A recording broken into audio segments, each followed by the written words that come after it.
Saudara-saudari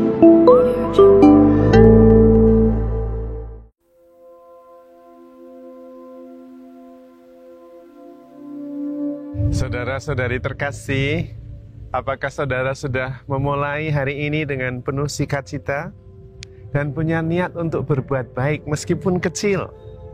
Semoga Tuhan memberkati niat baik saudara. Benar ya, mulai dengan sukacita, benar loh ya. Sungguh-sungguh sukacita, karena memulai hidup, memulai hari baru. Dan punya niat baik loh ya, benar loh ya. Itu yang penting, sadar mulai dengan sukacita. Tidak ada yang perlu dikhawatirkan, mulai dengan sukacita. Apapun yang terjadi di sekitar kita, dan punya niat yang baik, dan kemudian mohon berkat Tuhan. Semoga niat baik itu berkenan kepada Tuhan. Itu saja, dan itu penting. Itu bisa mengubah seluruh hari kita. Hari ini saya ingin merenungkan tentang mengapa kita menderita. Biasanya kita menderita itu karena perasaan kita. Kita merasa sedih, merasa tidak dicintai, merasa ditinggalkan, merasa diabaikan, merasa disakiti, merasa dihina, segala macam. Menderita karena perasaan. Merasa tidak dimengerti juga, merasa sendirian, merasa kesepian, karena perasaan kita. Kemudian, yang kedua biasanya kita menderita itu karena pikiran kita. Kita memikirkan, kita berpikir bahwa orang lain itu membenci kita. Itu pikiran kita sendiri. Kita berpikir orang lain itu tidak menerima kita. Kita berpikir orang lain itu akan merugikan kita, akan mencurangi kita, segala macam. Itu pikiran kita sendiri. Kita berpikir orang lain tidak memperhatikan kita. Dan itu pikiran kita. Dan persoalannya yang terjadi, yang menjadi sebab kenapa kita menderita adalah pikiran kita, perasaan kita menguasai kita. Bukan kita yang menguasai perasaan kita, bukan kita yang menguasai pikiran kita. Nah, itu persoalannya. Contoh jelasnya ketika kita lagi tersinggung dengan kata-kata seseorang, lalu kita merasa sakit hati. Nah, kita nggak bisa lari dari perasaan itu, nggak bisa lepas dari perasaan itu. Kita merasa sakit terus, setiap lihat dia sakit lagi. Dan kemudian kita ingin melakukan sesuatu berdasarkan sakit hati itu. Wah, itu yang membuat kita jadi menderita. Maka kemudian kita bertindak, mengambil keputusan berdasarkan perasaan yang tidak mampu kita lepaskan. Nah, itu namanya kita dikuasai oleh perasaan kita. Bukan kita menguasai perasaan kita. Nah, caranya bagaimana supaya kita tidak dikuasai oleh perasaan, tidak dikuasai oleh pikiran? Caranya sebetulnya tidak sulit, sederhana. Yaitu bisa membedakan bahwa perasaan saya itu bukan saya. Pikiran saya itu bukan saya. Itu saja. Yang namanya my feelings is not me. Seperti my hands, this is my hand. Saya tidak bisa mengatakan ini saya, this is me. Enggak bisa. Ini tangan saya, bukan ini saya. Enggak bisa. Nah, membedakan itu saja. Me dan mine. Saya dan milik saya. Kalau itu perasaan saya, itu milik saya, bukan saya. Maka perlu sekali menjaga jarak. Begitu menjaga jarak, kita bisa menguasai perasaan kita. Tidak dikuasai oleh perasaan. Begitu bisa menjaga jarak dengan pikiran kita, kita bisa menguasai pikiran kita, bukan dikuasai oleh pikiran kita. Nah, kemudian kita bisa menjadi lebih tenang. Latihannya bagaimana? Nah, ini yang penting. Latihannya sebetulnya sederhana. Latihan mencoba melakukan yang berlawanan dengan yang sedang dipikirkan atau yang sedang dirasakan. Dalam latihan rohani Santo Ignatius disebut ajere kontra. Melakukan sesuatu yang berlawanan. Sederhananya begini. Kalau saya lagi memikirkan tentang anak saya itu menjengkelkan, nakal, tidak hormat sama orang tua, melawan gitu. Pikirannya begitu, lagi memikirkan itu, kemudian lakukan sesuatu yang berbeda. Enggak sederhana saja. Saya enggak mau mikir anak saya sekarang. Mikirnya nanti saja. Saya mau memikirkan tentang makan siang yang enak. Lah gitu. Lalu pikiran akan menarik lagi kepada yang tentang anak. Terserah. You mau mikir tentang anak, saya tidak mau ikut. Saya mau mikirkan tentang nonton sepak bola saja. Nah, itu. Lalu lama-lama pikiran kita itu merasa bahwa dia bukan yang menguasai. Tuannya bukan pikiran, tapi saya. Latihannya sederhana begitu. Coba melakukan yang berlawanan. Ajar kontra. Kalau lagi muyak, merasa ditinggalkan, merasa kesepian dan sebagainya, nanti ajalah. Kesepiannya nanti sore. Saya siang ini mau makan enak saja. Mau mikir yang baik-baik gitu. Akhirnya kita bisa mengambil jarak. Dan ternyata memang pikiran kita itu nggak penting-penting amat. Bisa kita tinggalkan, bisa kita lupakan, bisa ditinggal tidur.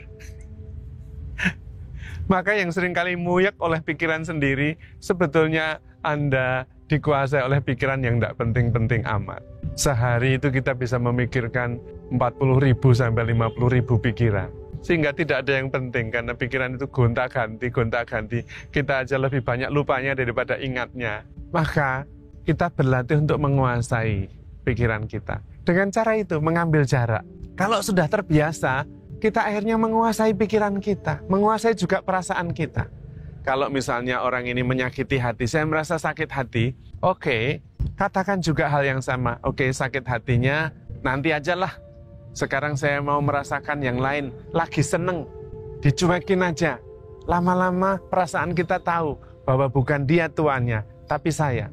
Dan kalau kita bisa mengambil jarak, lama-lama seperti kipas angin yang nggak ada setrumnya, dia nggak bisa muter, karena ada jarak, nggak nempel. Tapi kalau kita melekat, pikiran dan perasaan itu dianggap itu saya. Saya ya pikiran saya perasaan saya. Perasaan saya ya saya. My feeling ya me, my thoughts ya me. Itu setengah mati. Kita seperti tidak bisa lepas dari situ. Maka kemudian kita dikuasai oleh perasaan, dikuasai oleh pikiran.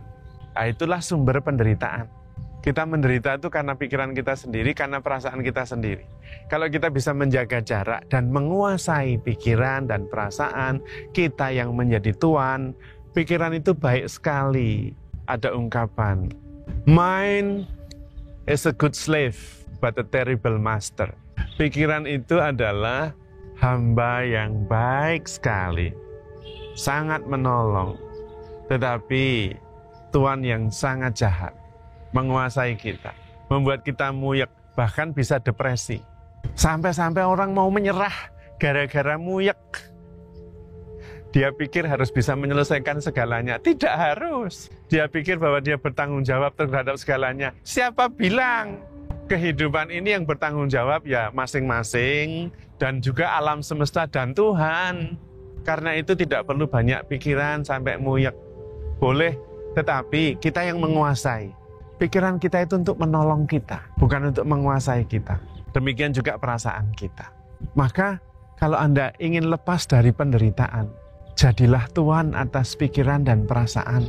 Bukan dikuasai tetapi menguasai, menata dan mengatur.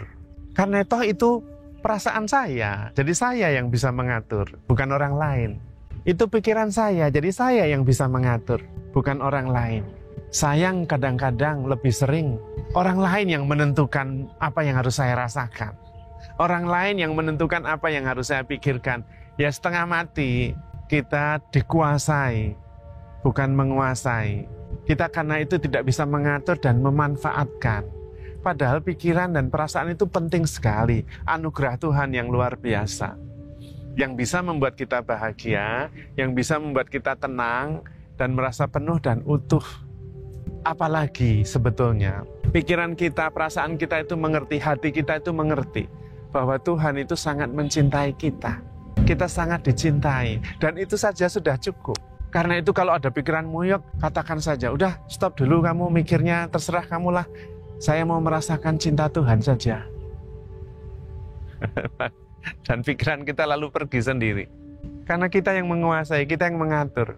Mengatur kapan pikiran boleh masuk, kapan tidak boleh masuk. Kapan pikiran itu boleh muyak, kadang-kadang tidak boleh muyak. Saya seringkali bilang sebelum ngajar meditasi, oke, kalau masih ada pikiran yang muyak, coba pikirannya ditaruh dulu. Kita tenang dulu sekarang di sini, menyadari bahwa kita itu rileks, tenang, gitu. Pikiran ditaruh dulu. Kalau nanti mau muyak, muyak lagi tapi nanti. Maksud saya mau mengatakan bahwa kita yang ngatur. Ayo sekarang ditaruh dulu pikiran yang muyek itu. Nanti kalau mau muyek lagi, ayo muyek lagi. Tapi kita yang ngatur. Dan karena itu kita bisa menjadi lebih tenang, kita bisa mengendalikan hidup kita, mengarahkan hidup kita, dan menjaga jarak dari derita yang sebetulnya disebabkan oleh pikiran dan perasaan. Maka saudara-saudari terkasih, jangan terlalu serius dengan pikiran kita. Jangan terlalu serius dengan perasaan kita, itu namanya lebay. Santai saja, rasakan bahwa kita dicintai oleh Tuhan dan hidup itu begitu amazing, menakjubkan. Maka setiap memulai kehidupan, mulailah dengan penuh sukacita. Tenang loh ya, karena Tuhan sangat mengasihi kita. Handle yourself with care, because you are loved. Tuhan memberkati.